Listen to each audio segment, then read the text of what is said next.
নমস্কার বন্ধুরা, আজকে আপনাদের সঙ্গে তেল ছাড়া খুবই মজার একটি রেসিপি শেয়ার করব। দুপুরের বেঁচে যাওয়া ভাত দিয়ে এই রেসিপিটা আমি তৈরি করেছি। খেতে অসম্ভব ভালো লাগে। ঝটপট এই রেসিপিটা তৈরি করে নিতে পারবেন, মাত্র 10 মিনিটের মধ্যেই তৈরি হয়ে যায়। আর খুবই কম উপকরণই তৈরি করে নিতে পারবেন। আর কতটা সফট হয়েছে আর কতটা জালিদার হয়েছে আপনারা সেটা দেখেই বুঝতে পারছেন। চলুন তাহলে পুরো ভিডিওটা দেখে নেওয়া যাক।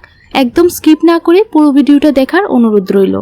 দেখুন, এখানে আমি 1 বাটি ভাত নিয়ে নিলাম। দুপুরের কিছু ভাত বেঁচে গিয়েছিল, সেই ভাতটা দিয়ে আজকে সন্ধ্যার টিফিনটা বানিয়ে নেব। একটা মিক্সি জার নিয়ে নিলাম, মিক্সি জারের মধ্যে সবগুলি ভাত দিয়ে দিলাম। সেম বাটি দিয়ে হাফ বাটি সুজি দিয়ে দিচ্ছি। সুজিটা দিয়ে দিলাম। এখন 2 টেবিল স্পুন দিয়ে দিচ্ছি চিনির গুঁড়ো। আপনারা চাইলে চিনিটাকে গুঁড়ো না করেও দিতে পারেন। আর স্বাদ অনুযায়ী নুন দিয়ে দিলাম।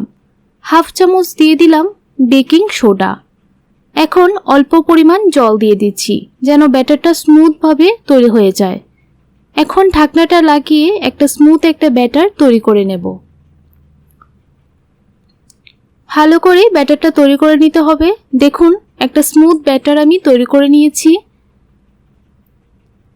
এখন একটা বাটির মধ্যে সবটা ব্যাটার ঢেলে দিলাম। আর আপনাদেরকে দেখিয়ে দিচ্ছি যে ব্যাটারটা কতটুকু ঘন হয়েছে আর কতটুকু মসৃণ হয়েছে। দেখুন, একদম স্মুথ একটা ব্যাটার তৈরি হয়েছে। এখন 5 মিনিটের জন্য ঢাকা দিয়ে রেখে দিলাম। 5 মিনিট পর ফিরে আসলাম। চামচটা দিয়ে এইভাবে একটু নাড়াচাড়া করতে হবে। 1 মিনিটের মতো এইভাবে একটু ফেটিয়ে নিয়েছি। এখন চুলার মধ্যে একটা তাওয়া বসিয়ে দিলাম। তাওয়াটাকে ভালো করে গরম করে নিয়েছি। এখন গ্যাসের ফ্লেমটাকে লো টু মিডিয়ামের মধ্যে রেখে এক এক করে সবগুলি টিফিন তৈরি করে নেব। ব্যাটারটা যখন তাওয়ার মধ্যে দেবেন, কিছুক্ষণ পর দেখবেন এরকম জালি জালি তৈরি হয়েছে। তার মানে কিন্তু সম্পূর্ণভাবে টিফিনটা তৈরি হয়ে গেছে। দেখুন কত সুন্দরভাবে একটা টিফিন তৈরি হয়ে গেছে। সেমভাবে সবগুলি তৈরি করে নেব। দেখতে কিন্তু অনেকটা চিতই পিঠার মতনই লাগছে। শীতকালে কিন্তু এইসব টিফিন খেতে আমাদের খুবই ভালো লাগে। একবার হলেও বাড়িতে বানিয়ে দেখবেন, খেতে অসম্ভব ভালো লাগে। আমার এই ছোট্ট চ্যানেলটিকে এখনও যারা সাবস্ক্রাইব করেননি তাদের কাছে অনুরোধ রইল চ্যানেলটিকে সাবস্ক্রাইব করে আমার পাশে থাকার জন্য। আর রেসিপিটা দেখে যদি আপনাদের ভালো লাগে তাহলে অবশ্যই আমাকে কমেন্ট করে জানাবেন।